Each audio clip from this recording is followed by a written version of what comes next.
Hi friends, welcome to Shop's Crafty Kitchen. இன்னைக்கு நம்ம வாழைப்பூ பொரியல் எப்படி பண்ணுறதுன்னு பார்க்கலாம். இந்த வாழைப்பூவில் துவர்ப்பு சுவை இருக்கும். இது உடம்புக்கும் ரொம்ப ரொம்ப நல்லது. இதை செய்கிறதுக்கு தேவையான இன்க்ரீடியன்ஸ் எல்லாம் நான் இங்கே லிஸ்ட் அவுட் பண்ணியிருக்கேன். ஃபஸ்ட்டு நம்ம வாழைப்பூவில் இருக்க அந்த உள்ளே இருக்க அந்த ஸ்டேமன் பார்ட்டை நம்ம எடுத்துடணும். அதுக்கப்புறம் கீழே தோல் மாதிரி வெள்ளையாக ஒன்று இருக்கும். அதையும் நம்ம ரிமூவ் பண்ணிடணும். இப்போ நான் அதை எல்லாத்துலேயும் எடுத்துட்டேன், எல்லா பூலையும். அப்புறமா நம்ம பொடி பொடியாக நறுக்கிக்கலாம். இதை நறுக்கிட்டு நம்ம தண்ணியில் போட்டு வச்சிடணும், இல்லைனா கலர் கொஞ்சம் கருப்பாக மாறிடும். இப்போ அந்த தண்ணியெல்லாம் வடிச்சிட்டு நான் ஒரு குக்கரில் சேர்த்துட்டு கொஞ்சமாக தண்ணி சேர்த்துக்கிறேன். இதை நம்ம லைட்டாக வேக வச்சு எடுத்துக்க போகிறோம். இதுக்கு தேவையான அளவுக்கு உப்பு சேர்த்துக்கிட்டேன். அடுத்து கொஞ்சமாக மஞ்சத்தூளும் சேர்த்துக்கலாம். இதை ரொம்ப நேரம்லாம் நம்ம வேக விட போகிறதில்ல. ஒரு விசில் தான் நம்ம வேக விட போகிறோம்.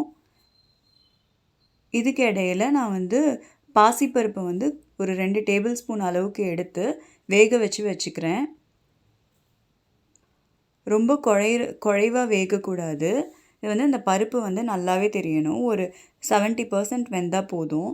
இப்போ கடாயில் நம்ம எண்ணெய் சேர்த்துக்கலாம். எண்ணெய் சூடானதும் அதில் கடுகு நம்ம சேர்த்துக்கலாம். கடுகு பொரிஞ்சதும் உளுத்தம்பருப்பு சேர்த்துக்கலாம்.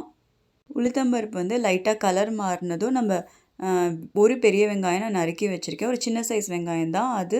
அதுக்கப்புறம் பச்சை மிளகாய், கருவேப்பிலை இது எல்லாமே நம்ம சேர்த்துட்டு நல்லா ஒரு தடவை கலந்து விட்டுக்கலாம். இப்போ பார்த்திங்கன்னா நம்ம வேக வச்சுருந்த வாழைப்பூவும் வெந்துருச்சு. இப்போ அதில் அந்த தண்ணியோடு தான் இருக்கும்.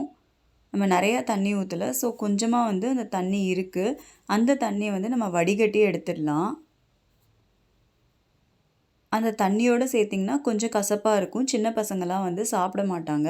ஸோ நான் அந்த தண்ணியை தனியாக எடுத்துட்டேன். அதை வேறு ஏதாவது ரசம் செய்யும்போதோ நம்ம யூஸ் பண்ணிக்கலாம். சாம்பாருக்கோ அதை யூஸ் பண்ணிக்கலாம். அது கொஞ்சமாக இருக்கிறதுனால நம்ம அவ்வளோவா டேஸ்ட் அந்த டிஷ்ஷஸ்லலாம் தெரியாது.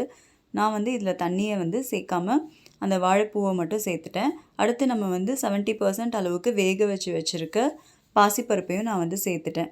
இப்போ ஆல்ரெடி ரெண்டுமே வெந்ததுனால நம்ம ரொம்ப நேரம் வைக்க போகிறது கிடையாது. சும்மா எல்லாம் சேர்ந்து வர அளவுக்கு ஒரு 5 மினிட்ஸ் வச்சா போதும். அவ்வளோதான். 5 மினிட்ஸில் இந்த மாதிரி எல்லாம் ஒன்றா சேர்ந்து வந்துடும். இதுக்கப்புறம் நம்ம துருவின தேங்காய் நம்ம சேர்த்துக்கலாம். நான் இன்றைக்கி அந்த டெசிகேட்டட் கோகோனட் சேர்த்துக்கிறேன்.